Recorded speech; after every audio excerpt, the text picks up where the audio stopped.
Hey there, in today's video, we're taking a look at the first track on AC/DC's very first full-length album. This is Australia's version of the High Voltage album. And of course, the track is Baby Please Don't Go. And this is a cover of an old American Delta blues song recorded by Big Joe Williams. Baby, please don't go. Baby, please don't go. Back to New Orleans. You know I love this song. And has since been covered by everyone from John Lee Hooker to Muddy Waters to Them, featuring a young Van Morrison, to Ted Nugent and Aerosmith. Baby Please Don't Go was actually the B-side of the very first single from the album. The A-side is Love Song, which we'll be taking a look at later. And the credits were actually misattributed to Bill Bronzy, I believe, as opposed to Big Joe Williams. So credit where credit is due. You're definitely going to want to check out the original if you're into blues music, as obviously the Young brothers were. So with all that preamble out of the way, let's dig into AC/DC's version of Baby Please Don't Go. Now, before we talk about the song itself, a quick note on the tuning. The guitars are up about a quarter of a step, or about 50 cents on your tuner. I don't know if they actually tune their guitars up. I have, for the sake of this video, just because I've been jamming along with the song. It feels a little bit weird having the strings tuned up. Of course, they could have just sped up the tape of the recording. So if anyone out there actually knows which is which, please let me know. But in any case, the tune starts off with this kind of shuffling drone on this low E string.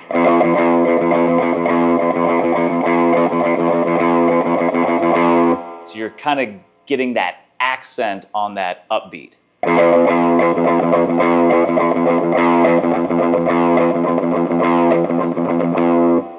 So they play that 4 times, and then 4 times with this kind of chunky intro riff.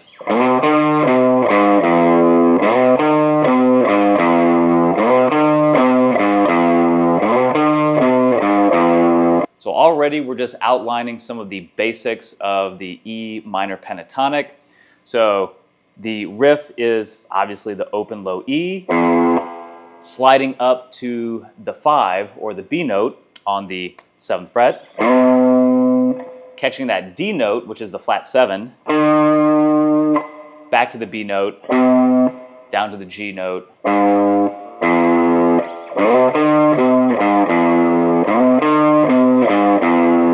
okay, so that's like Malcolm's lower part.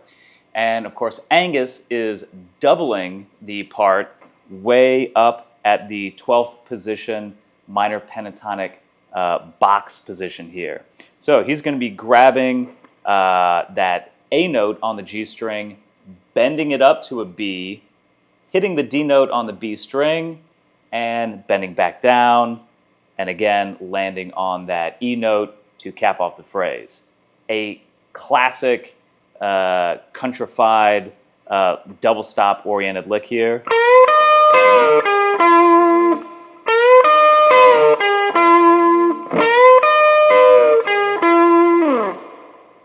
Okay, so pretty simple. Obviously, the brothers play in tandem there for 4 times through that riff. And then we come to the iconic Baby Please Don't Go lick, which is very idiomatic of some old school Delta blues guitar playing. So we'll take a look at Malcolm's, again, part down here on the lower register.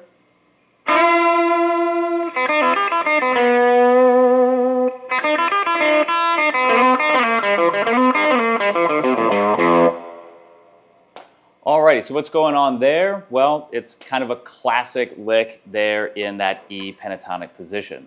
So we're going to start off with a slide from the 3rd to the 5th fret, to catch the E notes on both the B and the open high E strings. Maybe put a little vibrato on that to kind of stink it up a little bit. And then we're dropping back down. And we're just playing open and third fret off the B and E strings.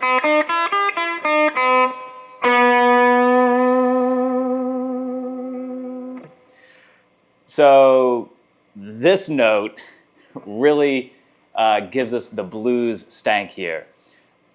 I don't know if I'm intonating this perfectly, but to my ear, it's a B flat note, which is G string, third fret, and we're kind of bending that almost up to the B natural note, but leaving it kind of flat enough to kind of create some of this dissonance. And of course, adding some of that vibrato.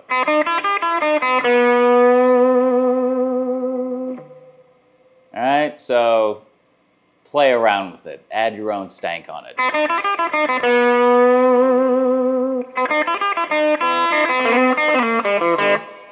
And then we're going back to the open and third fret idea with a little bit of a swing type lick.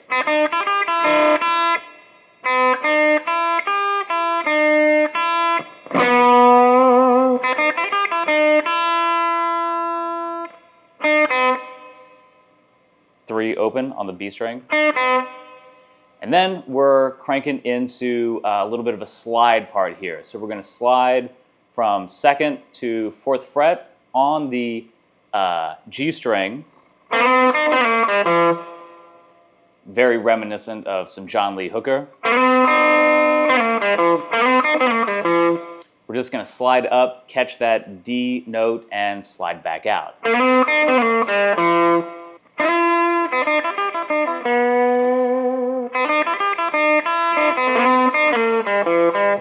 And then once we hit that middle E note, we're going to hit that slide part again.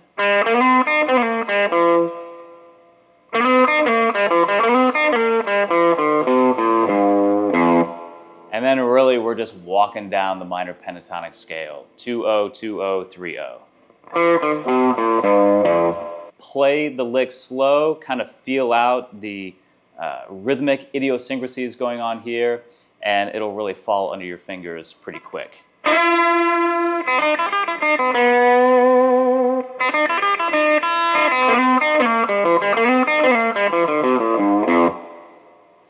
Now, of course, Angus is doubling the part up an octave here at the minor pentatonic position up on the 12th fret.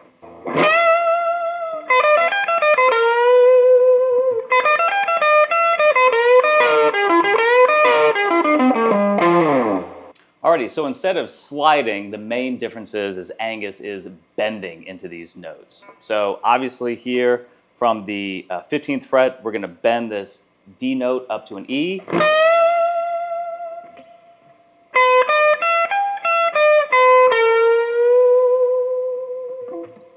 Okay, so again, we're just playing all the same notes, just up here an octave higher. And I think when it comes to that bend, that B flat or B natural bend, could be wrong, but it almost sounds like Angus is bending up to a B natural.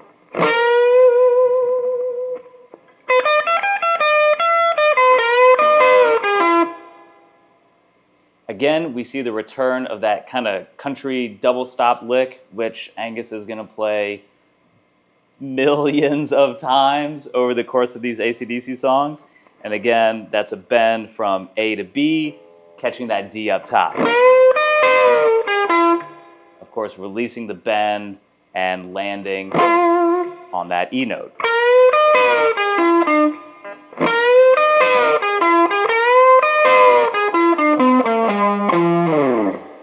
Again, we're just going right down the scale.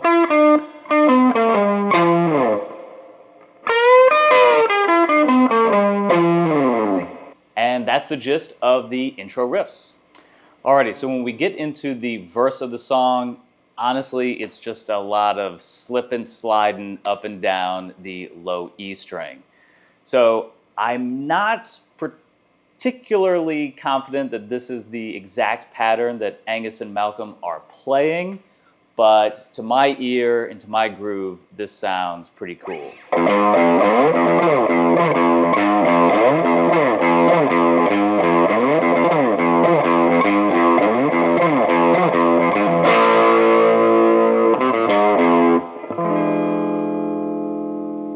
So what's going on there? I'm pulling off this G note here to kick off the riff,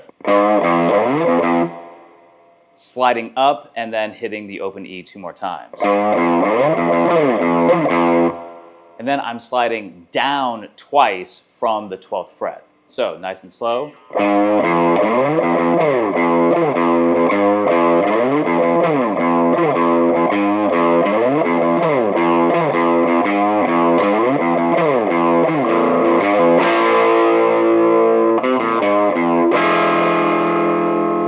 So again, just kind of be mindful of some of the swing, some of the syncopation there, and then the tag to that riff is that A power chord, and then we're just playing down the scale 2-0, 3-0 on the A and E strings. And then of course Angus comes in with that classic E7 sharp 9, also known as the Jimi Hendrix chord, the Foxy Lady chord. And yeah, we maybe won't see that chord again until Shoot to Thrill, but we'll see. So again, after that,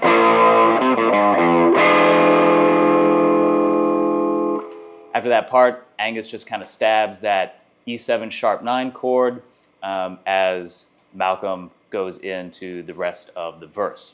So I think that pretty much does it for the main verse parts. And from here, we're going to look at the build-up that kind of comes before the breakdown. All right, so the build-up part, I think, is like the only truly original part that the band adds to the song. And this is just a chromatic walk-up utilizing power chords. And again, it's got this anticipation, this syncopation that kind of gives some, really builds anticipation as we go, as is the hallmark of any cool rhythm part of the band. So we're going to start here on the E power chord and then climb up.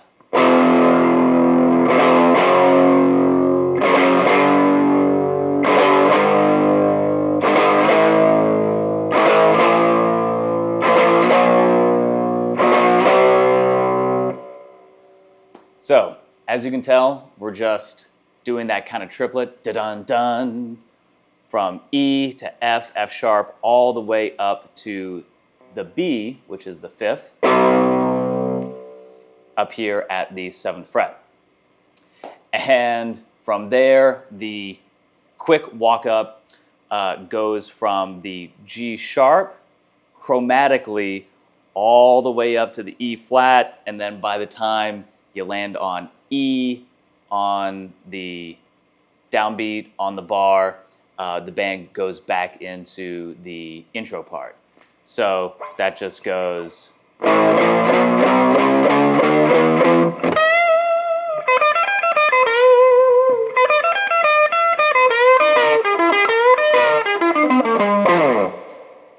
then the band cuts out for the breakdown solo, the call and response part between Bon Scott and Angus Young's guitar. All right, so this breakdown is a pretty fun part. I think the bass is just playing G and E.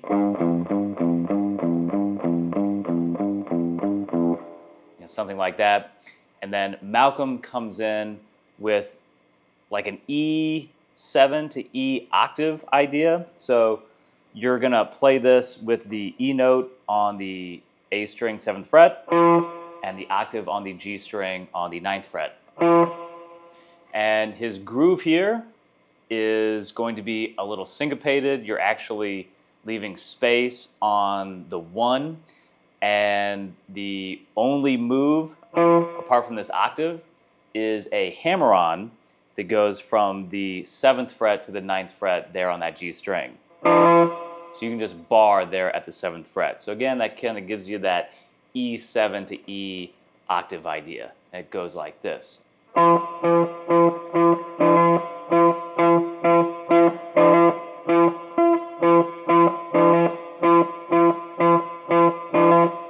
Again, I'm kind of using hybrid picking there with a pick and either your middle or ring finger. And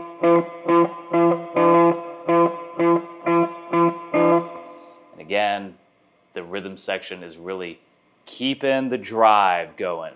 And so Angus comes in with this step and a half pull-off idea that we're going to see a lot over the years. And he's just going to work here at the kind of 4th to 7th fret, doing pull-offs down all of the strings. So the pull-off idea, I think he just does it all legato. I'm going to pick on every triplet.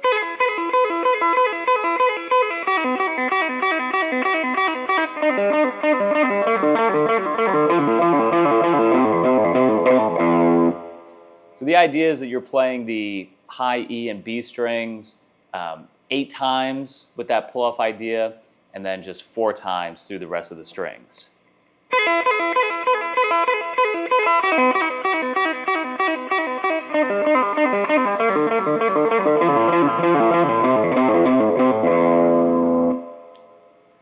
And then from there, it's all about the call and response between Bon and Angus.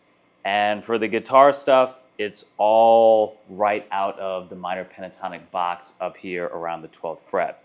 So I'm not necessarily going to go into every minute detail of what's going on here. It's pretty easy to kind of pick out the call and response between the guitar part and the vocal part. But the first call and response kind of goes like this.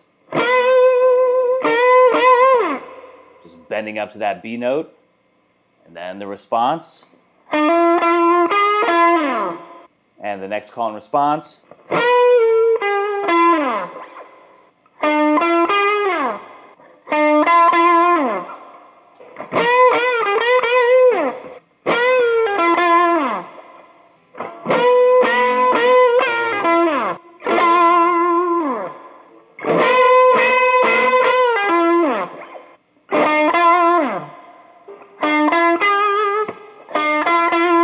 So then for the ah, don't go parts,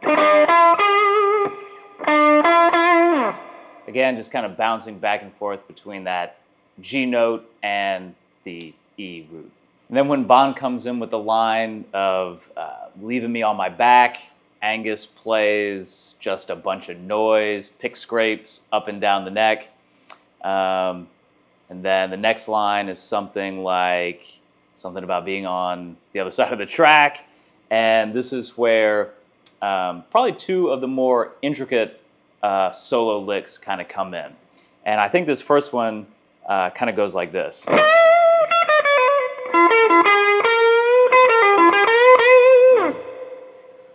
So the thing to kind of keep in mind there is obviously we're starting with this E bend, from the 15th to the 17th fret, whole step bend there.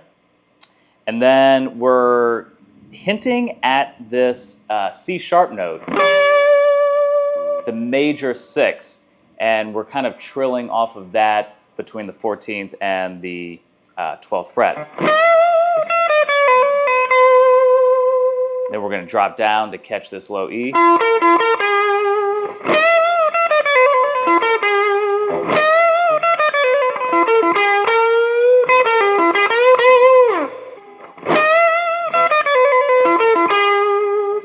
Really punctuating with that G note.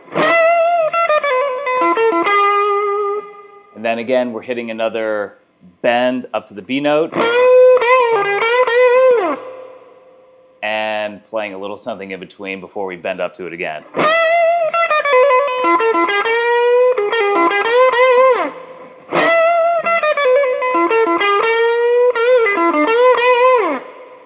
Something along those lines. And then the lick after that kind of climbs up the scale, something like this.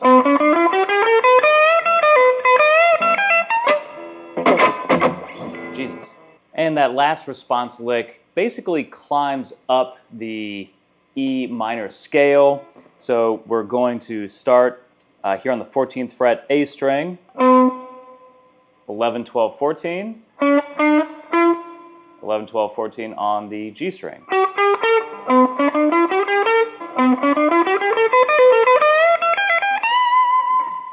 And of course from there it kind of climbs up into a accent on that bend up to the E, and then it climbs up to a whole step bend from the A note to the B note there on the high E string. And as they're building up towards the end of the breakdown, Malcolm starts getting a little bit more aggressive with the rhythm part, but the basic pattern kind of remains the same. So he's really just kind of adding in some more muted notes into more of a strumming pattern, something like this.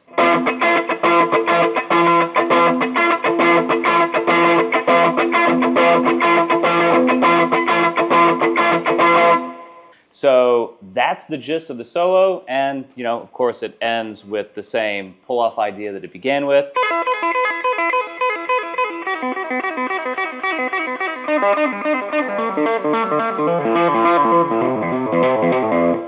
And then back into the build-up section. Then they hit the intro lick one more time, and that is the end of the song. And there you have it. Baby Please Don't Go, a rare cover song by AC/DC. And of course, one that gained them a little bit of notoriety when they played it on Australia's Countdown TV show. And of course, that's when Bon Scott came out in drag, dressed as a schoolgirl, and smoked his cigarette during the breakdown and all that fun stuff. So, hope you enjoyed taking another look at this deep cut.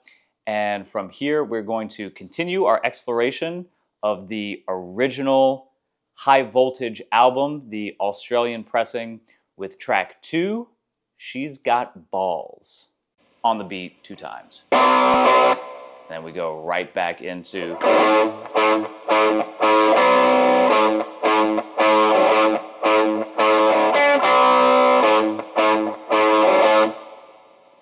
so good.